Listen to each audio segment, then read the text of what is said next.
Buen día a todos. El día de hoy comenzaremos con un tema de lingüística llamado formas de significado, enfocándonos más en lo que respecta a denotación y connotación. Comenzamos. Según Ferdinand de Saussure, de la Escuela de Estructuralismo de la Lengua, nos dice que la lengua o el lenguaje es un sistema estructurado de signos y cada uno de esos signos lingüísticos está formado por dos lados o en este caso dos constituyentes que tienen el signo, es decir, la palabra. Ahora, la palabra siempre ha estado formada como por una especie de vaso, por lo que es la forma de la contingente, es decir, el significante y lo que es su contenido, que es el significado. Lo que significa que se nos presenta en la mente cuando oímos o escuchamos esta palabra. Pues bien, hoy vamos a ver que en realidad toda palabra tiene dos significados posibles. El significado denotativo y el significado connotativo. Es decir, hablaremos de la denotación y la connotación. Cuando hablamos del significado denotativo, hacemos referencia al significado real, aquel que podemos encontrar en los diccionarios, o significado objetivo y literal, que tiene una palabra que designa una realidad con la que está de acuerdo toda una comunidad lingüística.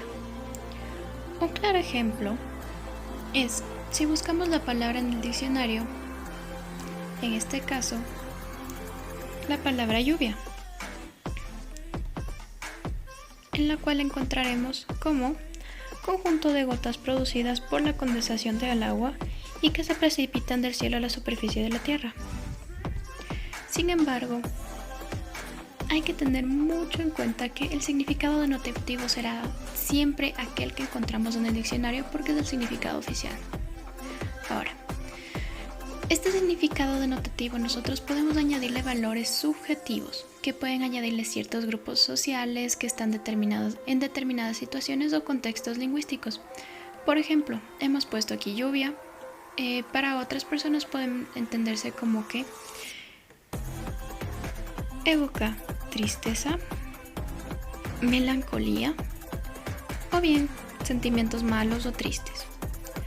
Otro ejemplo podría ser la palabra sapo. En este caso, encontraremos como en el diccionario un significado de animal anfibio que posee grandes ancas para poder saltar. Lo que en el ámbito connotativo puede entenderse como una persona que se mete en las cosas de los demás o bien aquella persona que revela algo que no tenía que ser divulgado. Por tanto, entendemos que el significado connotativo es el significado subjetivo, aquel conjunto de valores subjetivos, es decir, que estos son individuales que añade cada persona, según sus sentimientos, la situación lingüística en la que se encuentre o la ideología según su contexto.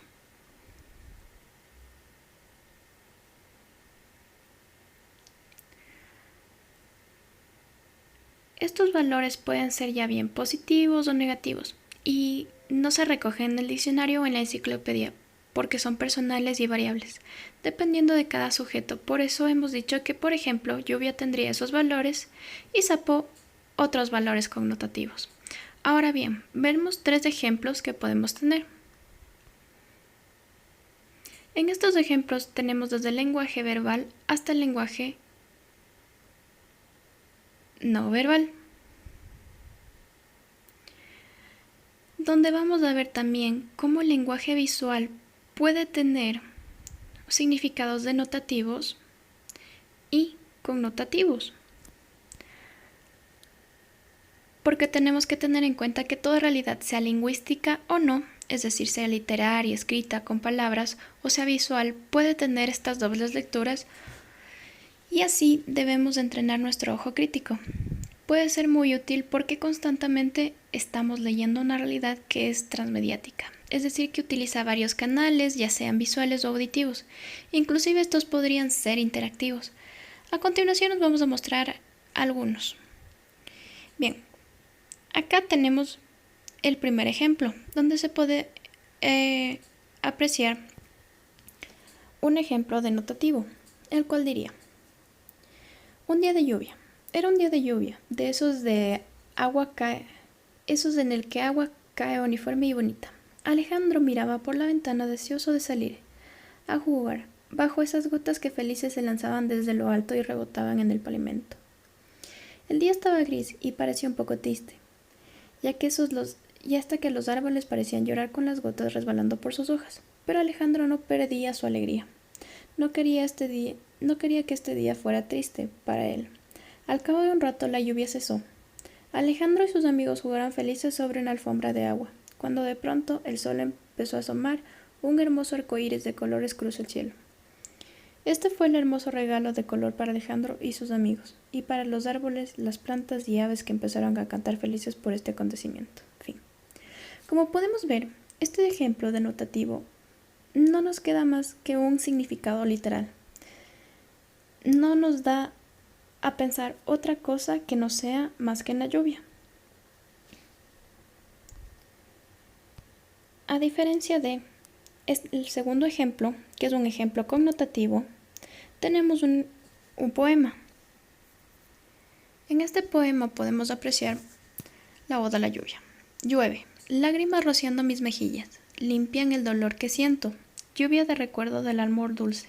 Bajo la lluvia me prometiste amor. Lluvia renaciendo luz en el alma. Bajo la lluvia te entregué mi corazón. La lluvia huele nostalgia de pasión. Huracanes de lluvia.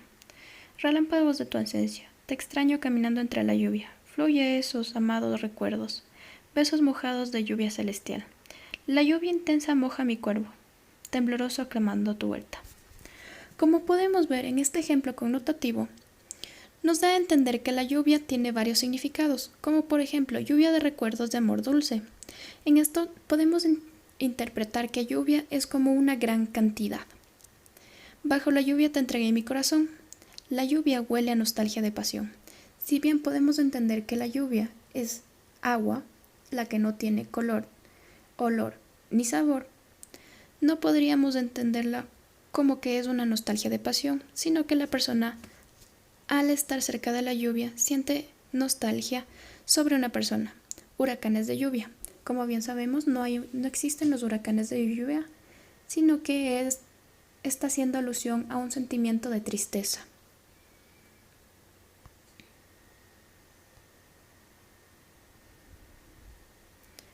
Ahora bien, vamos a la parte de semiología.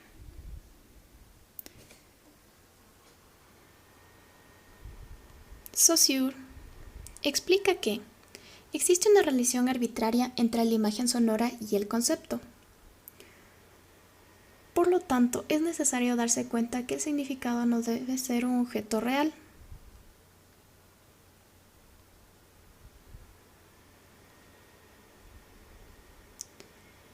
Ahora, ¿qué se entiende como semiología? La semiología es una de las ciencias que forman parte del estudio de la comunicación, ya que es la responsable de analizar los diferentes tipos de símbolos y los signos producidos por el ser humano para comunicarse, así como también significados y significantes. Bien, en estos ejemplos, en estos símbolos, signos producidos por el hombre, podemos tener gestos, miradas, modos de andar, modos de mirar, lugar de donde resides, la ropa que usas, carro, etc., ya que Saussure dice que todo comunica.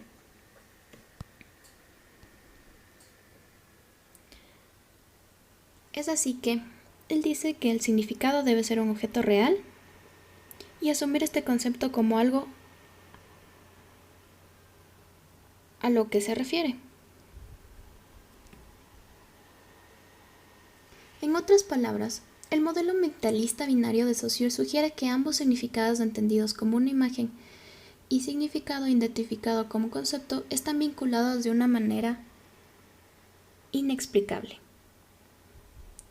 Debido al hecho de que una palabra escrita, palabra hablada o sonido como una forma de signo lingüístico solo tiene importancia esencial cuando puede ser entendido o comprendido por los demás. Para aclarar mejor este punto, podemos hacer uso de una situación. Vamos a imaginar que lo que sucede cuando alguien escribe o dice en voz alta la palabra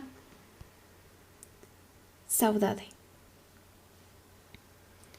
a un individuo o grupo de individuos.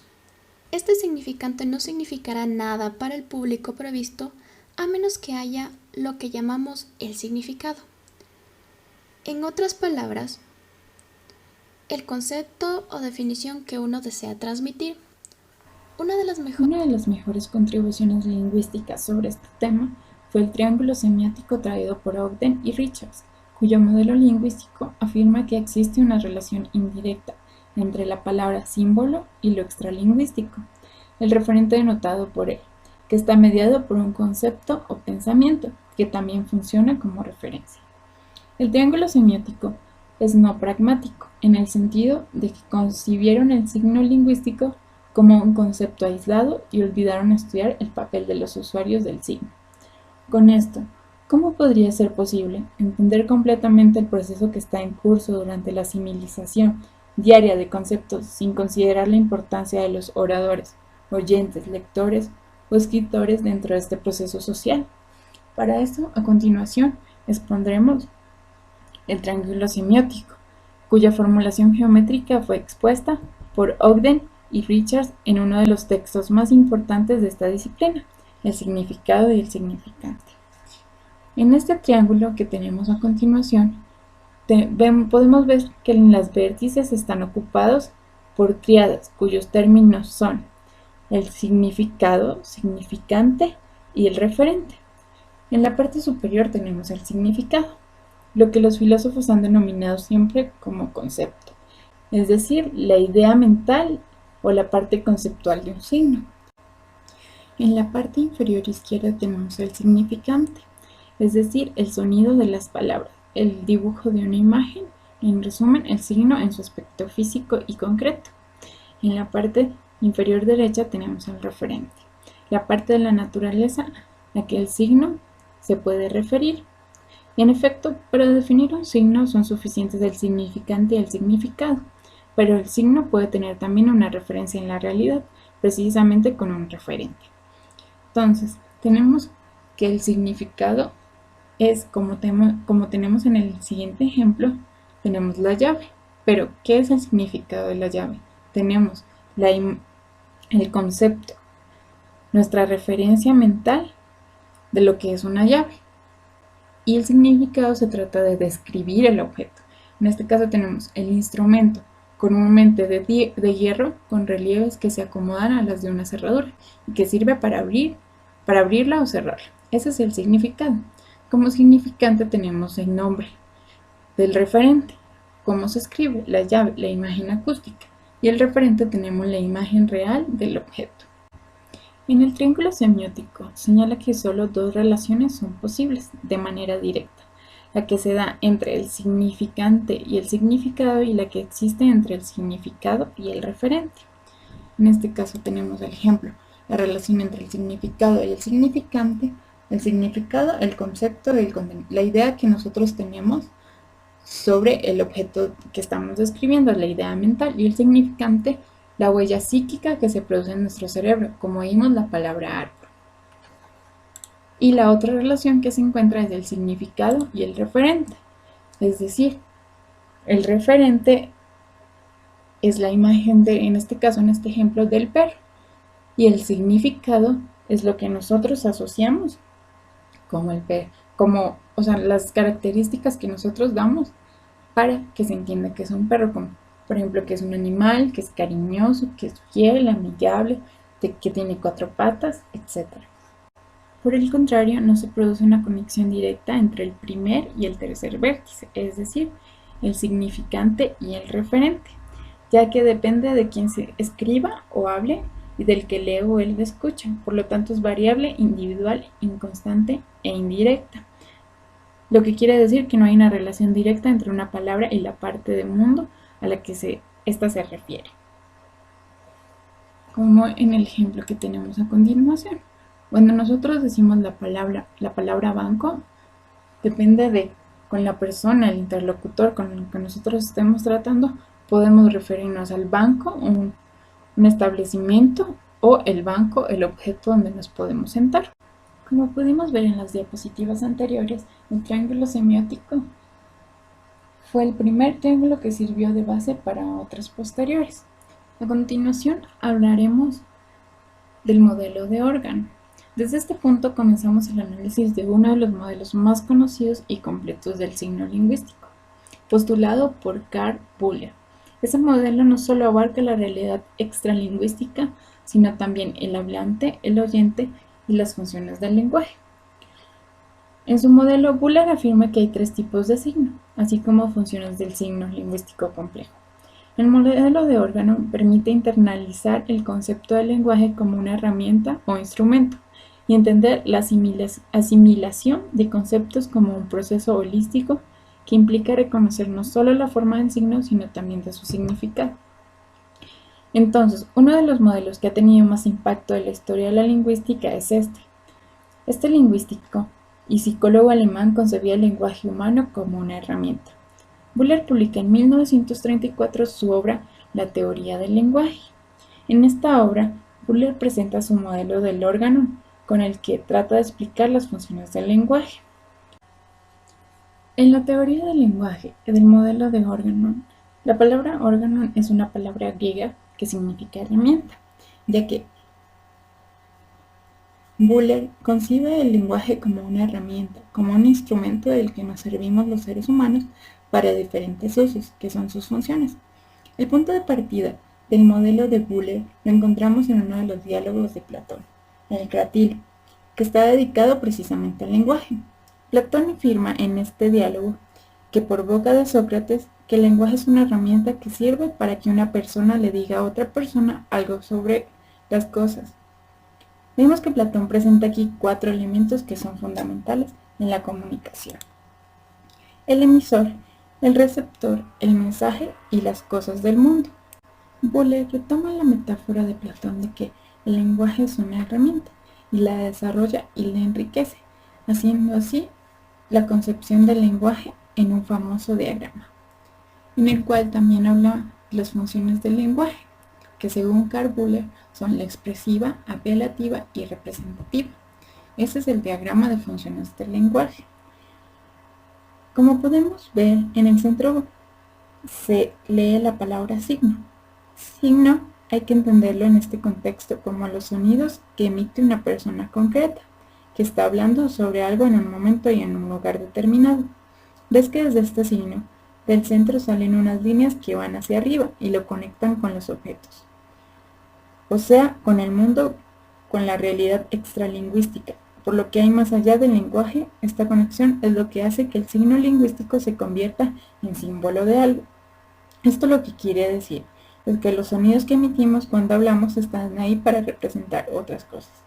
Esta es la famosa función representativa del lenguaje. Por tanto, la primera función del lenguaje consiste en decir cosas sobre el mundo. Como podemos ver en el siguiente ejemplo, la función representativa es una noción dada por el referente. En este caso, en el referente, podemos decir que es el chico. ¿Qué le dice a la chica? Mañana tenemos el examen de matemáticas, es la noción que se está dando. Como siguiente función, el signo también aparece unido con el receptor, porque cuando hablamos le estamos diciendo cosas a alguien. Por tanto, el signo lingüístico es una señal que lanzamos a nuestro interlocutor.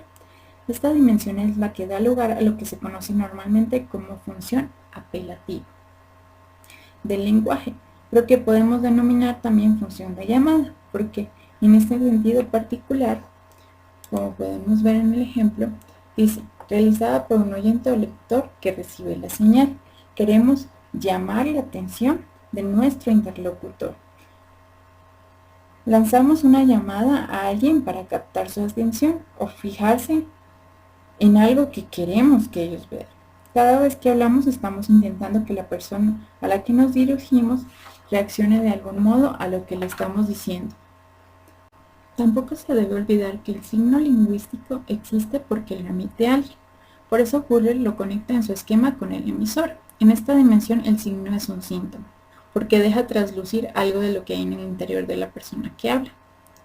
Como ejemplo tenemos lo que hacen los médicos, que se fijan en sus pacientes los síntomas que ellos tienen en el exterior para así poder entender lo que pasa en su interior. Esto es lo mismo que pasa con la función expresiva. Como tenemos en el siguiente ejemplo, el personaje de la imagen dice, ay, cuánto me duele. Estamos expresando con palabras lo que nosotros sentimos. Como dice, permite expresar sentimientos y emociones íntimas. Todo esto lo convertimos en palabras para contarlo o expresarlo a nuestro interlocutor. Aquí es donde nos encontramos que el lenguaje permite al hablante sacar a la luz lo que hay en su interior. Este modelo del órgano no solo sirve para dar cuenta del lenguaje, en realidad es un modelo mucho más amplio, que trata de dar una explicación de la comunicación humana, la cual también fue fundamental porque se convirtió en uno de los pilares sobre lo que se asienta toda una disciplina científica, como es la semiótica. A continuación, tenemos un ejemplo del significado conceptual. Un significado conceptual sería la palabra lluvia. Cuando alguien empieza con esta palabra, de repente se activan imágenes, palabras, pensamientos y recuerdos para proporcionarle el concepto detrás de la palabra de 5 letras. Por lo tanto, estos pensamientos y recuerdos son los conceptos bajo los cuales una persona entiende el significado de la palabra. El concepto del lenguaje, como nos indica Wiesenthal en 2019, dice, el sistema conceptual del lenguaje representa lo que los lingüistas llaman nuestro diccionario mental. Es compartido por todos los miembros de una comunidad lingüística y por tanto facilita una comunicación significativa. Esto quiere decir que el sistema conceptual de los humanos involucra el conocimiento que las personas tienen sobre el mundo. Puede mostrar conocimiento sobre objetos, acciones, eventos, estados mentales, entornos, propiedades y relaciones. Por lo tanto, un sistema conceptual puede verse como una metáfora del mundo. Otra forma de ver más simple es decir que un sistema de concepto del lenguaje es conocer las palabras en el diccionario y obviamente su definición. Dado que la comunicación exitosa, como lo planteó Platón, requiere un sistema conceptual compartido entre el hablante y el oyente y el escritor y el lector.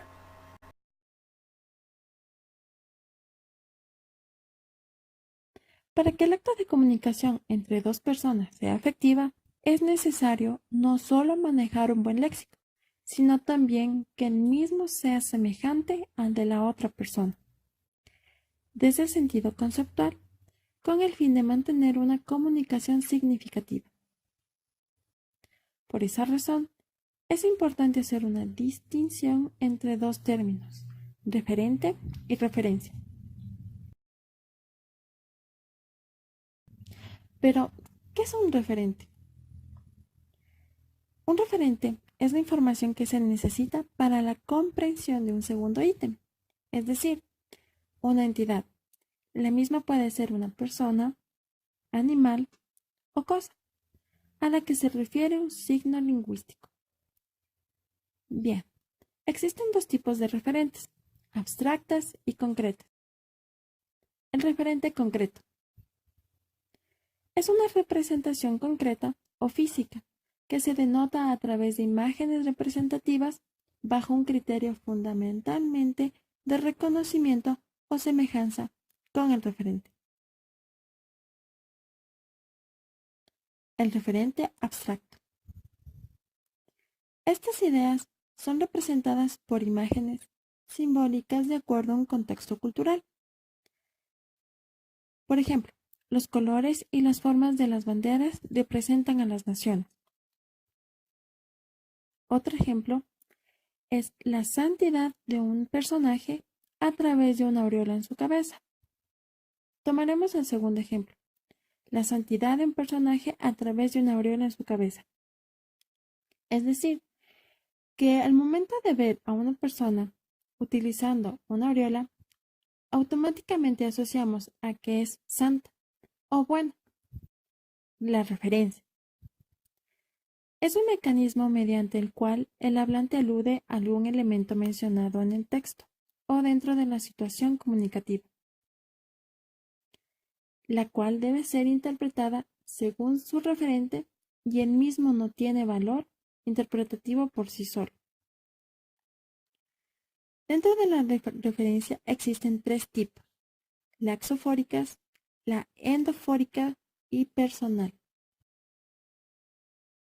Como exofóricas tenemos que se representa cuando un elemento del texto alude a elementos de la realidad o factores extralingüísticos, es decir, que no están presentes en el texto, sino más bien en el contexto.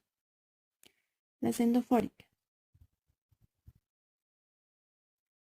se representan cuando la relación se establece con un referente que está presente en el mismo texto.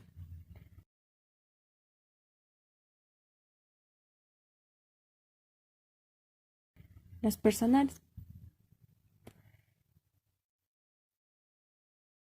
hacen posible identificar quién le habla a quién y quién actúa, etc.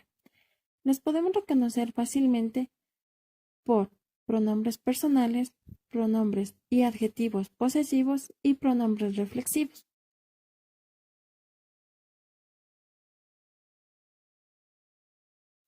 Dentro de la referencia, esta está asociada con la pragmática del acto comunicativo, es decir, está orientada a los hablantes, a su saber enciclopédico común y a un contexto. El significado de una palabra con función referencial es un indicador para descubrir al referente y ello es una función que corresponde a los participantes en el acto comunicativo. Así, la suposición general es que existe un marco conceptual único y común para todos los idiomas, porque el referente o la representación física de una palabra es la misma en todos los idiomas, puesto que comparten características gramaticales y sonoras. Ocurre lo mismo como en la fonología, donde los sonidos se analizan de forma contrastada usando características de la misma manera.